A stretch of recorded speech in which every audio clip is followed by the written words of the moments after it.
Vous allez à présent réaliser quelques exercices concernant la préparation et l'utilisation des deux principaux outils de dessin que sont le crayon et la gomme.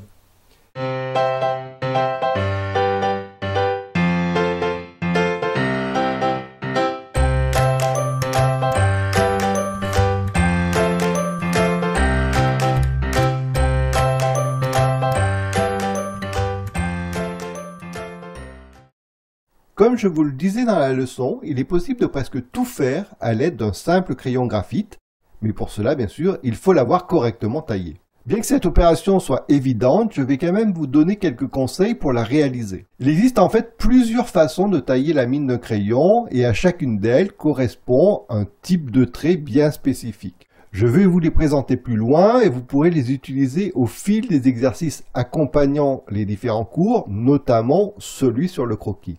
Pour l'instant, je vais me contenter de vous montrer comment tailler votre crayon de façon à obtenir une mine standard qui vous permettra de réaliser la plupart des exercices proposés. La taille d'un crayon s'effectue en deux temps. Vous devez tout d'abord tailler le bois, puis affûter la mine.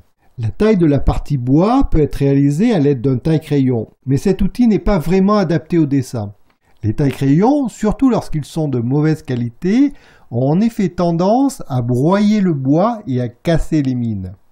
De plus, la mine obtenue est très courte et il n'est possible d'obtenir qu'un seul type de taille. Je vous recommande donc de tailler vos crayons avec un cutter ou un canif bien affûté et de procéder comme ceci. Commencez par placer le corps de votre crayon en travers de votre main, la gauche si vous êtes droitier et la droite pour les gauchers. Maintenez fermement votre crayon avec votre pouce, puis repliez les autres doigts. Prenez ensuite votre cutter dans l'autre main en le tenant de la même façon. Placez la lame de votre cutter presque parallèle au crayon et faites ensuite avancer la lame le long du bois afin de retirer de très fins copeaux. Cette opération est assez simple, mais elle reste délicate. Elle doit donc être réalisée lentement et tout en douceur. Pour gagner en puissance et en précision, n'hésitez pas à pousser le dos de la lame avec votre pouce. Continuez la taille du bois en progressant lentement. Chaque passage doit enlever un fin copeau et la mine se dégager petit à petit. Continuez la taille du bois jusqu'à obtenir une mine de 5 mm à un bon centimètre. Il est en effet très important que vous preniez l'habitude de dégager largement la mine.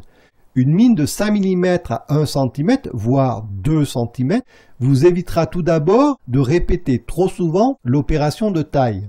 Mais aussi parce que cela vous aidera à dessiner de manière légère, sans appuyer sur votre outil. D'ailleurs, dans la plupart des écoles de dessin académique, on apprend aux élèves à dessiner avec une mine sortant de plusieurs centimètres. C'est effectivement la meilleure façon de procéder, mais un crayon taillé de cette façon est très délicat à manier et demande beaucoup d'entraînement. Pour débuter et prendre l'habitude de dessiner avec légèreté, faire dépasser la mine d'1 centimètre suffit amplement. Lorsque vous aurez dégagé une longueur de mine suffisante, vous pourrez commencer à affiner la pointe. Pour cela, vous pouvez utiliser une simple feuille de papier de verre posée sur une cale ou vous procurer un affûtoir prêt à l'emploi. Cette opération n'est pas très difficile à réaliser, mais elle est également délicate car la mine est fragile et si vous appuyez un peu trop fort, vous risquez de la briser. C'est également à cette étape que vous pouvez choisir la forme que vous allez donner à votre mine. La plus utilisée est la forme conique qui se termine par une pointe acérée. Mais vous pouvez également obtenir une taille brute, plus irrégulière, ainsi qu'une forme en biseau. La forme conique est celle qui est proposée sur les crayons lorsque vous les achetez. Néanmoins, celle d'origine n'est pas vraiment adaptée au dessin car la mine est trop courte. Pour dessiner, vous devez donc réaliser votre propre taille conique en suivant les instructions que je vais vous donner. La taille conique est celle que vous allez utiliser pour la plupart des exercices de ce cours pour débutants. Elle est en effet très polyvalente et parfaitement adaptée pour une majorité de styles et de techniques. Cependant, comme vous pouvez le constater avec ce dessin de Jean-Dominique Ingres, c'est en réalisant des dessins aboutis que vous pouvez le mieux apprécier l'étendue des qualités de la taille conique. Taillé de cette façon, votre crayon vous permettra de tracer des traits fins et délicats. La taille conique est donc idéale pour construire vos dessins de manière précise. Mais c'est aussi avec ce type de taille que vous réaliserez les ombres dans vos dessins. Regardez sur cet autre dessin de William Waterhouse comme un ombrage en hachure réalisé avec une taille conique permet d'obtenir de subtiles nuances de valeur. Pour obtenir une mine de forme conique, prenez votre crayon dont le bois a été taillé, positionnez-le de façon à ce qu'il soit presque parallèle au grattoir et pensez à bien conserver cette légère inclinaison tout au long de la taille de votre mine. Faites ensuite un lent mouvement de va-et-vient pour que la mine s'use progressivement au contact du papier abrasif. Pour former la pointe, faites régulièrement pivoter la mine sur elle-même afin qu'à chaque passage, elle présente un côté différent. Lorsque vous pensez avoir suffisamment affûté votre mine, testez-la en piquant doucement le bout de votre doigt. La seconde taille que vous pouvez réaliser est une taille en biseau. Elle est assez facile à obtenir, mais assez difficile à manier. Elle permet de tracer aussi bien des traits fins que de remplir rapidement des masses d'ombre. Elle est donc idéale pour les esquisses rapides et les croquis.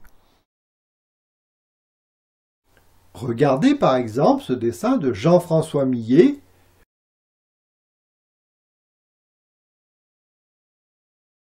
ou encore cette esquisse de François Boucher pour voir ce qu'il est possible de réaliser avec une mine taillée en biseau.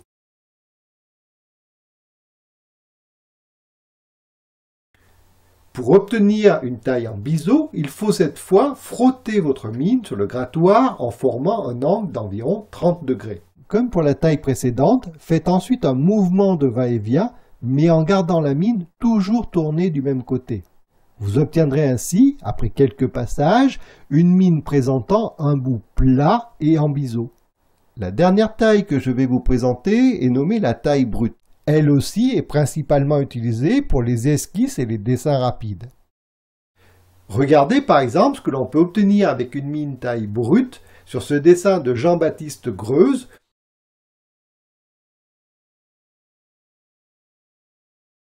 ou cet autre dessin de Pietro de Cartone.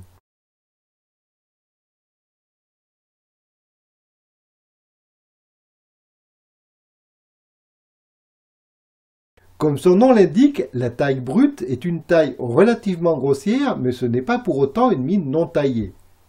Cette taille ne s'effectue pas à l'affûtoir, mais uniquement à l'aide de la lame de votre cutter ou de votre canif.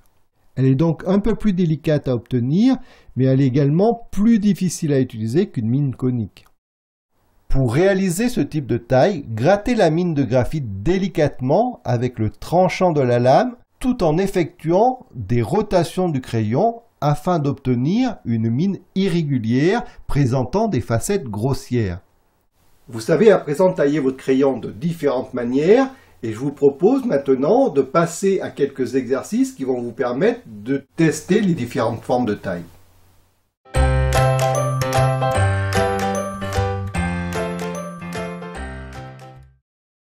Commencez avec la plus simple à manier, c'est-à-dire la taille conique. Pour tester la taille conique, prenez une feuille de papier ordinaire du type pour imprimante. Exercez-vous tout d'abord à tracer des lignes droites de différentes tailles et orientations. Continuez avec des lignes ondulées, puis des courbes et enfin diverses formes. Il n'est pas utile de dessiner des formes figuratives, contentez-vous de tracer des formes quelconques. Le but de cet exercice est en effet de vous familiariser avec la taille conique et d'observer les traits qu'elle produit. Lorsque vous aurez terminé vos essais avec la taille conique, vous pourrez passer à la suivante et tester la taille brute. Ce type de taille est surtout destiné au dessin rapide. Je vous décrirai donc plus en détail son utilisation dans le cours sur le croquis. Néanmoins, si vous souhaitez voir ce que vous pouvez obtenir avec une taille brute, voici quelques indications sur son utilisation. Prenez une nouvelle feuille de papier et positionnez votre crayon selon un angle d'environ 30 degrés par rapport au support. Comme avec la taille précédente, tracez diverses lignes et formes. Observez la façon dont l'épaisseur du trait varie lorsque vous faites rouler le corps du crayon dans vos doigts.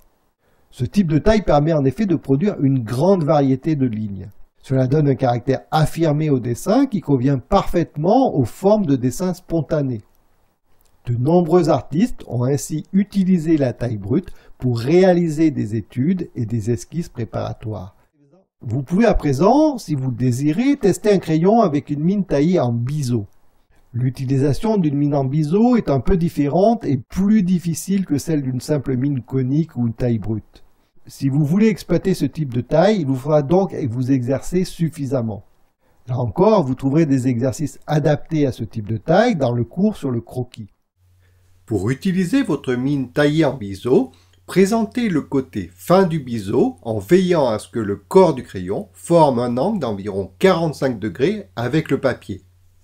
Commencez par tracer des lignes droites, horizontales et verticales. Continuez avec des lignes ondulées, puis des courbes, et tracez enfin quelques formes fermées.